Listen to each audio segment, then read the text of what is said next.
Welcome to Liberty Explained. My name is Chris Spangle. Thank you so much for joining me here on the show. Liberty Explained is our show where we explain the basics of politics and libertarianism and how we apply it. And we are taking your questions at ask@wearelibertarians.com. And be sure to go to libertyexplained.com to find all kinds of different resources, book recommendations, videos, and really get the full range of thought on libertarianism. So today's question: is the non-aggression principle the only requirement members of the Libertarian Party must agree to? Is that a good standard?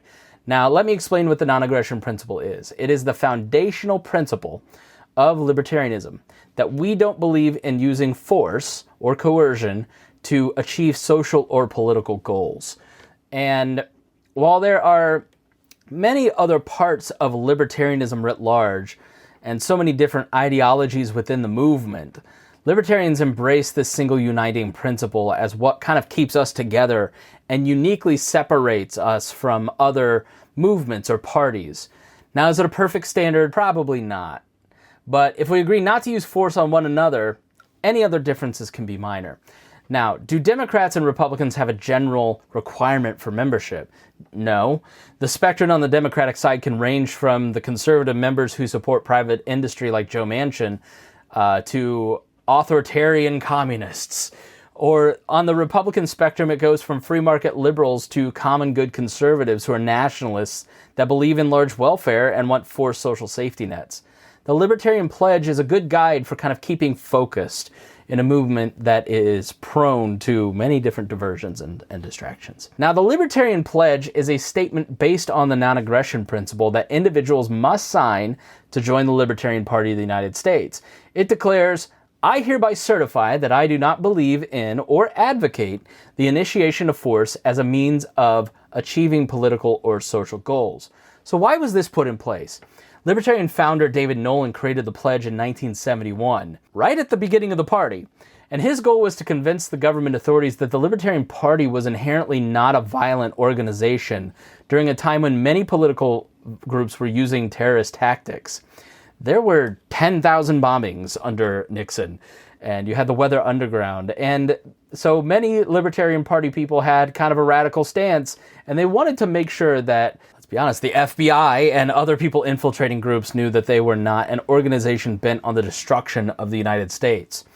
A reference, actually, and this comes from Wikipedia, a reference to the pledge was made on April 17th, 2001, when in response to Timothy McVeigh's description of himself as a libertarian, the Libertarian Party National Director Steve Dasbach said the following: "Timothy McVeigh is not just a mass murderer, he's a very confused mass murderer. Besides having no appreciation for the value of human life, McVeigh apparently has no understanding of the meaning of the word libertarian.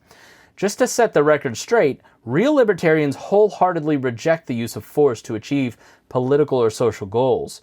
Real libertarians see violence and try to prevent it, see problems and organize cooperative solutions, and see government abusing its power and work peacefully through the political system to protect our rights." The long and the short of it, I'm a libertarian because I believe in nonviolence. I don't believe in organizing a group of other people to use violence to force other people to believe what I believe. And I think you can, let's take an issue like immigration, where it's very easy for many libertarians to say, I'm a closed border libertarian. Now, that is a fundamentally violative stance against the non-aggression principle, because to enforce a border, you restrict the freedom of movement.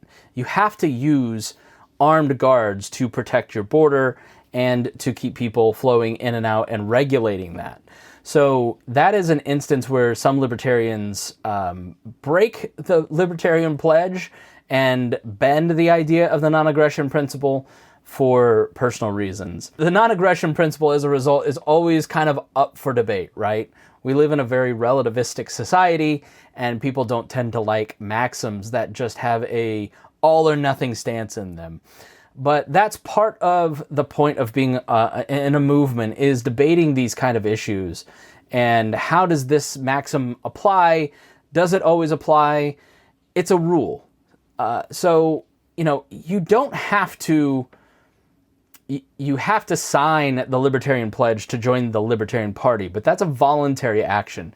You can be a libertarian that doesn't believe in the non-aggression principle and kind of be 90% there with libertarians on issues, right? So that kind of idea of who is a real libertarian or who is not is always sort of the dangerous problem. The better issue is really to take something like the non-aggression principle and think it through from a moral perspective, a values perspective, and a legal perspective. I hope that answers your question. If you have questions, please write in at ask@wearelibertarians.com.